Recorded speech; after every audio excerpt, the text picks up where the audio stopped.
Berjumpa kembali saudara-saudara. Saya harap saudara semua dalam keadaan baik.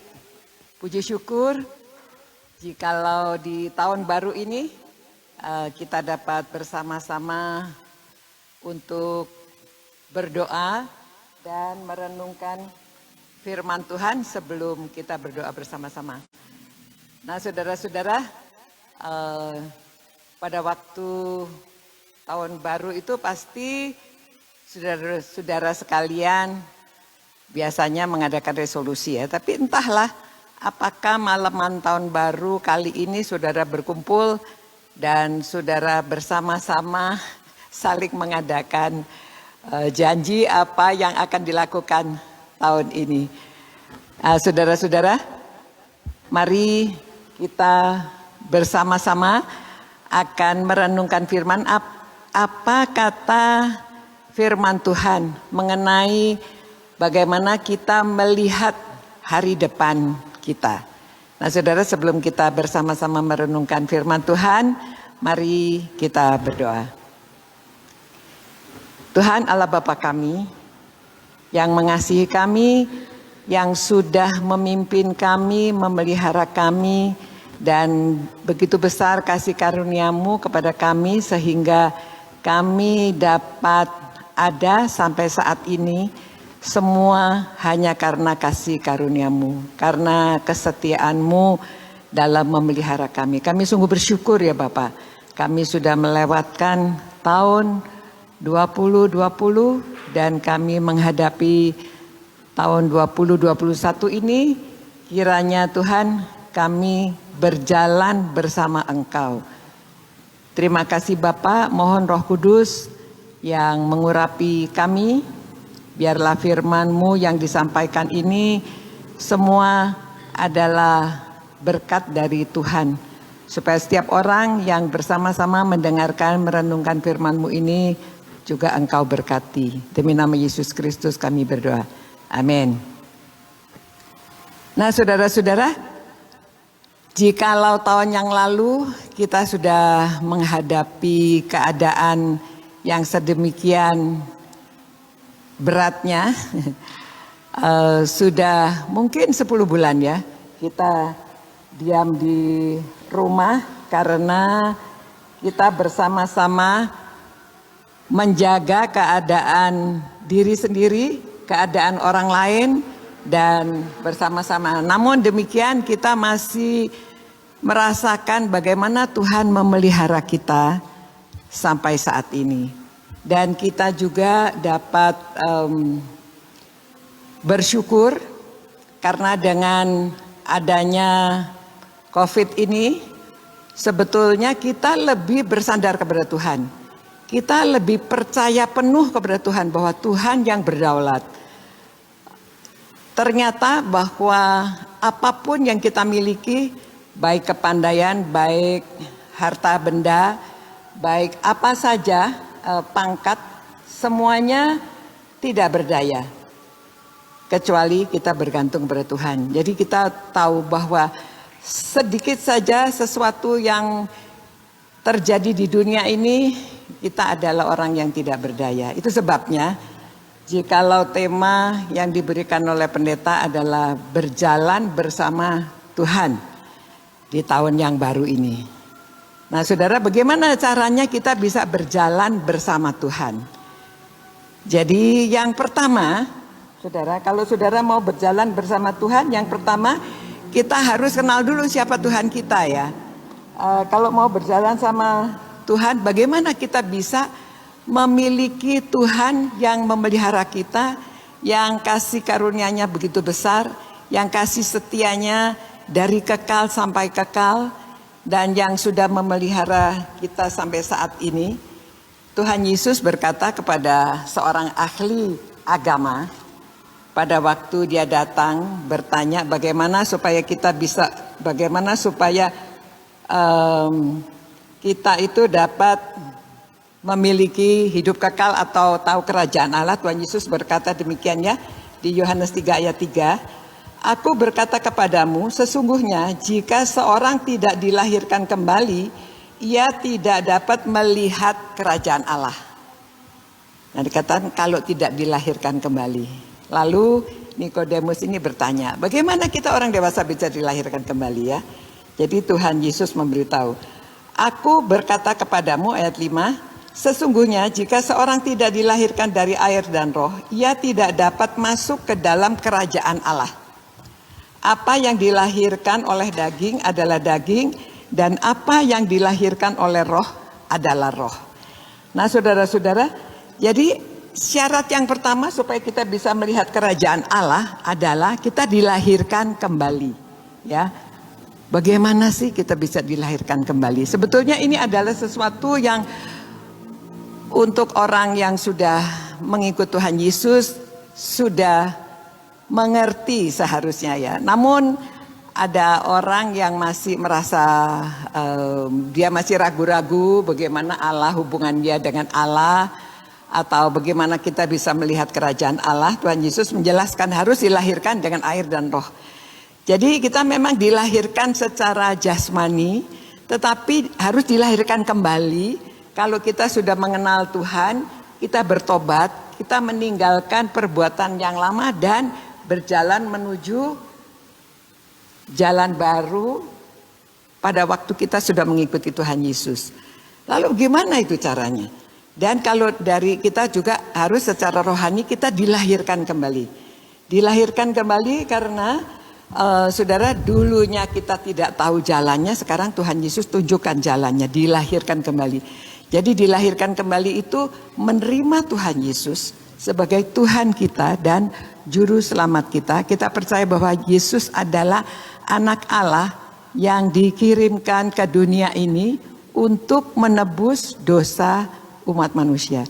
Jikalau kita sudah percaya penuh, kita menyerahkan kepada Dia dosa-dosa kita dan minta ampun akan dosa-dosa kita dan percaya bahwa Dia sudah disalibkan itu untuk menebus dosa kita dan Dia sudah dibangkitkan kembali dan sudah kembali ke surga untuk menyediakan tempat bagi saudara dan saya. Perjalanan untuk percaya itu memang tidak seperti seketika demikian. Jadi saudara, pada waktu pengenalan akan Tuhan Yesus itu dijelaskan pada waktu kita memang oleh roh ya. Jadi kalau tidak Roh Kudus yang membuat kita percaya, kita tidak bisa percaya. Jadi kita harus dilahirkan oleh roh. Jadi secara rohani kita juga dilahirkan kembali. Jadi kalau dulunya saudara, kalau di Ibrani pasal 11 ayat yang ke-6 mengatakan demikian. Ya, Ibrani 11 ayat 6. Tetapi tanpa iman tidak mungkin orang berkenan kepada Allah. Sebab barang siapa berpaling kepada Allah, ia harus percaya bahwa Allah ada. Dan bahwa Allah memberi upah kepada orang yang sungguh-sungguh mencari Dia. Jadi Allah akan memberi upah pada orang yang sungguh-sungguh mencari Dia. Jadi kalau saudara belum tahu bagaimana dilahirkan kembali, belum tahu siapa Allah kita, bagaimana kita bisa berjalan dengan Dia? Bagaimana kita bisa berjalan bersama Dia? Jadi kita harus percayanya dengan iman. Saudara, memang secara panjang lebar dijelaskan bagaimana kita beriman ya. Kita beriman, kita percaya bahwa Allah yang menciptakan langit dan bumi ini, bahwa Allah yang sudah menyediakan semua semesta alam ini, bahwa kehidupan kita ini adalah pemberian dari Allah dan bahwa keselamatan hanya di dalam Tuhan Yesus Kristus. Bahwa Allah sudah mengirimkan anaknya ke dunia ini agar kita dapat ditebus, dapat diselamatkan. Baru kita rayakan hari Natal. Pasti sudah banyak berita Natal yang sudah disampaikan bahwa Allah sudah menjadi manusia. Dan itulah bagaimana kita bisa percaya, yaitu dengan iman. Dengan iman saja, dengan percaya, menyerahkan sepenuhnya. Memang saudara-saudara pernah ada contoh, kalau saudara belajar penginjilan itu contohnya seperti seorang ahli yang naik seperti di sirkus itu ya, bisa jalan di atas tali itu ya, namanya Blondin. Dia ahlinya jalan di atas tali. Pada waktu dia berjalan di atas tali, semua orang bersorak-sorak. Yeay, hebat, hebat bisa berjalan di atas tali. Ya. Dia berjalan sekali ke kanan, kembali lagi ke sana. Semua hore, hore, hebat, hebat. Wah, tepuk tangannya keras. Itu di Niagara, saudara. Di air terjun Niagara ya. Yang kedua, dia membawa tempat pasir itu ya, dia yang ada rodanya, dia naik di atas tali berjalan dan wah semua orang bersorak-sorak luar biasa, hebat luar biasa. Lalu dia tanya, betul saudara yakin bahwa saya ini luar biasa? Ya yakin betul. Kalau begitu ayo siapa yang mau saya gendong bersama saya naik di atas tali ini menyeberangi Niagara. Semua diam, tidak ada yang menjawab. Semuanya hanya diam saja. Loh, katanya percaya. Kalau percaya, ayo sama saya. Tadi saya bisa membawa sesuatu barang, menyeberangi tali ini. Sekarang ada siapa yang mau saya gendong? Dan saya menyeberang jalan ini. Wah, tidak ada. Lalu ada anak kecil satu lari. Saya mau, saya mau. Wah, orang-orang heran ya. Ini anak berani sekali. Lalu si blondin ini angkat anak kecil ini digendong di pundaknya. Lalu dia jalan menyeberang tali itu. Semua orang bersorak-sorak, semua orang bersorak-sorak. Hebat. Lalu anak kecil itu diwawancara. Ya. Anak kecil itu diwawancara, dia tanya, kamu ini siapa? Kok kamu berani sekali ya? Kamu gak takut jatuh? Enggak, saya percaya betul bahwa dia bisa nyeberang. Wah luar biasa, kamu sudah kenal sama dia? Iya saya kenal, dia ayah saya ya, karena dia bapak saya. Wah semua orang bilang, oh karena bapaknya jadi dia percaya. Nah saudara, jadi pada waktu kita percaya menyerahkan iman kita kepada Tuhan itu demikian. Kalau kita mau berjalan sama Tuhan, kita mesti percaya penuh, beriman penuh. Maksudnya ya percaya itu gimana ya, percaya menyerahkan diri kepada Tuhan, percaya penuh bahwa Dia yang sanggup menyelamatkan kita sehingga kita bisa berjalan dengan Dia. Mana bisa kita berjalan dengan orang yang kita tidak kenal. Jadi kita kalau kenal Tuhan, siapa Tuhan kita itu baru kita bisa berjalan dengan Dia. Dan saudara, Tuhan Yesus mengatakan demikian ya. Sebetulnya di dalam khotbah Tuhan Yesus di bukit itu seharusnya sih Tuhan Yesus bicara soal tentang harta. Kebetulan saudara saya punya uang 75.000. Hanya satu. Nggak ada lagi. Mungkin saudara ada yang sudah punya ya. Kalau ke bank nggak dikasih tadi saudara. Harta, bagaimana kalau mengumpulkan harta? Tuhan Yesus berkata demikian ya. Janganlah kamu mengumpulkan harta di bumi ngengat dan karat merusakkannya, dan pencuri membongkar serta mencurinya. Tetapi kumpulkanlah bagimu harta di sorga. Di sorga ngengat dan karat tidak merusakkannya, dan pencuri tidak membongkar serta mencurinya. Nah, karena di mana hartamu berada, di situ juga hatimu berada. Nah, namun ini saudara, ayat 22 ya. Mata adalah pelita tubuh. Jika matamu baik, teranglah seluruh tubuhmu. Jikalau matamu jahat, gelaplah seluruh tubuhmu. Jadi, jika terang yang ada padamu gelap, betapa gelapnya kegelapan itu. Ya, saya sebetulnya tujuan saya membacakan ayat 22 dan 23 tentang mata. Saudara, tetapi ada hubungannya. Mengapa Tuhan Yesus bicara soal harta, lalu bicara soal mata? Apa hubungannya? Nah demikian saudara ya. Kalau kita mau berjalan sama Tuhan, mata kita harus terang ya. Kalau bahasa Inggrisnya mata penglihatan itu vision. Dan kita juga tahu bahwa vision itu visi ya, visi. Jadi saudara, kalau kita mau beriman, kita mau berjalan sama Tuhan, jadi kita harus punya visi. Punya penglihatan, punya visi, saya itu hidup saya mau bagaimana. Nah ini hubungannya dengan tahun baru ya. Saya ini ke depannya hidup saya mau bagaimana? Saya mau berjalan bersama Tuhan. Bagaimana caranya saya berjalan sama Tuhan? Nah, saudara kalau ditanya ya, saudara apa tujuan hidup saudara? Mungkin sebagian, waduh saya ingin hidup nyaman, punya cukup uang, ada pekerjaan yang baik, mungkin punya ya ada tempat tinggal. Kalau perlu kendaraan ya bisalah naik ojek ya atau bisa naik Grab. Tetapi alangkah baiknya kalau bisa punya sendiri. Mungkin itu cita-citanya. Jadi tahun ini saya ingin supaya berhasil, supaya saya bisa punya pekerjaan yang baik. Bersekolah apa tujuannya? Jadi ini visi saudara. Jadi seorang itu kalau tidak mempunyai visi, tidak penglihatannya ke depannya, dia tidak tahu mau melakukan apa, maka kacaulah hidupnya. Ya, di Amsal diberitahu kalau seorang yang tidak punya visi itu hidupnya berantakan, hidupnya kacau. Jadi apa visi kita ke depan? Apakah di dalam tahun ini saudara mau hidup semau-maunya atau saudara mau berjalan bersama Tuhan? Nah, kalau mau berjalan bersama Tuhan, yang pertama tadi saudara harus dilahirkan kembali, percaya Tuhan Yesus. Yang kedua, saudara harus dengan iman. Yang ketiga, saudara harus memiliki visi ke depan, visi kehidupan. Kalau orang tua, sebetulnya saya coba bertanya pada anak-anak saya ya. Yang anak saya pertama dia menjadi insinyur elektro.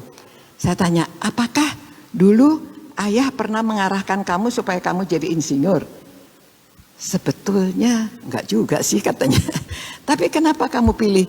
Karena teladannya. Karena ayah suka kotak-kotak elektro, suka itu radio, suka ya elektro ya. Itu sebabnya jadi dia merasa seperti dia diarahkan untuk elektro, untuk ambil elektro. Jadi pada waktu dia kuliah dia memilih jurusan elektro. Yang satu menjadi guru, yang kedua menjadi guru. Kalau dari kecil memang dia sering mengatakan, nanti saya besarnya ingin seperti ibu, seperti ibunya. Jadi lumayanlah ada yang mau seperti ibunya ya. Jadi dia ingin seperti ibu. Dalam hal apa? Ya dia mau mengajar jadi guru dan ya banyak hal ya yang dia lakukan. Dia bilang seperti ibu. Padahal saya juga tidak pernah menyuruh dia, kamu nanti besarnya jadi guru ya. Nggak begitu, tapi jadi teladan dan dia ingin meneladani. Anak yang ketiga menjadi hamba Tuhan, jadi pendeta ya. Kalau ditanya, memangnya orang tua bilang kamu harus jadi pendeta. Sebetulnya tidak juga. Tapi dari kecil lihat ayahnya berkhotbah, dari duduk di belakang itu ya, karena masih kecil itu dia sudah ikut-ikut berkhotbah begitu ya. Jadi sebetulnya saudara, orang tua yang punya visi, anaknya itu mau kemudian hari supaya dia mengambil jalan seperti apa. Yang pertama kita memperkenalkan dia takut akan Tuhan, sudah dia kenal Tuhan, kita memberikan teladan kehidupan. Anak itu dengan sendirinya menangkap. Dia tidak usah kita memberitahu. Jadi kita punya visi, saya ingin anak saya jadi hamba Tuhan. Ya kita doakan dan dia meneladani pelayanan.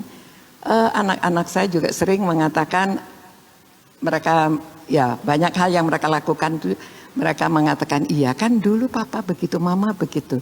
Jadi saya lakukan ini meneladani ayah dan ibu. Jadi orang tua memberi teladan, jadi tidak banyak yang kalau kita mau mengarahkan, ini visi orang tua ya. Jadi anak itu punya visi. Visinya dia ingin seperti ayahnya itu ya. Dia ingin berjalan ke sana. Nah, kita di dalam Tuhan, jadi orang tua ajarkan anak-anak supaya mereka juga tetap di dalam Tuhan. Ya. Kalau kita suka membaca firman Tuhan, taunya dari mana jalan Tuhan? Jalan bersama Tuhan, dia taunya dari mana? Dari firman Tuhan. Kalau kita tidak membaca firman Tuhan, mana tahu bagaimana caranya berjalan dalam Tuhan. Itu sebabnya di sini Tuhan Yesus membicarakan soal harta, lalu dia bicara soal mata. Ya. Jadi kalau mata kita terang, kita tahu jalannya kemana. Orang cari harta itu bukan hanya untuk memperkaya diri, tetapi hartanya dia gunakan untuk kerajaan Allah, untuk pelayanan, untuk meluaskan kerajaan Allah. Jadi bukan hanya untuk memperkaya diri. Tapi saudara jangan salah juga ya. Pada waktu kita punya harta, kita gunakan untuk kerajaan Allah, Tuhan memberkati. Karena apa yang kita gunakan untuk kebaikan, untuk perbuatan pelayanan, heran saudara. Ya, kalau saya mau bersaksi, banyak sekali kesaksiannya. Bagaimana Tuhan melimpahkan berkatnya yang luar biasa pada waktu kita menggunakan harta kita untuk pelayanan. Selain pelayanan diberkati, kitanya sendiri juga diberkati. Nah, jadi jalan bersama Tuhan itu kita dipimpin, tadi sudah 3 ayat ya. Mungkin nanti kita nggak boleh panjang-panjang ini ya, musim pandemi. Tapi saya harap saudara jelas bahwa berjalan bersama Tuhan di tahun ini, semoga yang pertama saudara sudah terima Tuhan Yesus, saudara sudah dilahirkan kembali, saudara sudah berubah dari kegelapan kepada di jalan yang terang. Yang kedua, saudara beriman penuh kepada Tuhan dan berjalan bersama Tuhan. Yang ketiga, saudara harus memiliki visi ke depan. Jadi saudara, waktu anak muda-muda di sini, beberapa anak muda ya, saudara bisa memilih pergaulan saudara, saudara bisa memilih jurusan kuliah saudara, saudara bisa memilih teman hidup saudara untuk mencapai visi itu. Supaya saudara, kalau saudara mempunyai visi, saudara terarah, saudara nggak sembarangan ke sini ke sana. Jadi konsentrasi saudara, fokus saudara adalah menuju kepada visi. Itu sebabnya Tuhan Yesus katakan kalau matamu terang maka tubuhmu semuanya terang. Jadi kalau kamu punya visi, punya penglihatan yang terang, semuanya terang. Ya. Kalau gelap ya sudah semakin gelap, tidak tahu apa-apa. Itu sebabnya kalau orang yang tidak punya visi itu biasanya kehidupannya itu tidak jelas. Coba ini, coba itu, dia tidak tahu dia mau kemana. Lalu kalau tidak ada visinya, hidupnya itu cenderung untuk kacau. Jadi dia kacau, tidak bisa mengambil keputusan. Nah saudara-saudara, pada tahun yang baru ini saya mengajak saudara-saudara supaya berjalan bersama Tuhan dengan menyerahkan hidup ke dalam tangan Tuhan, memiliki visi ke depan, untuk berjalan bersama Tuhan sehingga arah hidup kita jelas, fokus. Kita tidak ke kanan, kita tidak ke kiri, kita tidak sembarangan dalam pergaulan, kita tidak sembarangan mencari pekerjaan atau menggunakan waktu.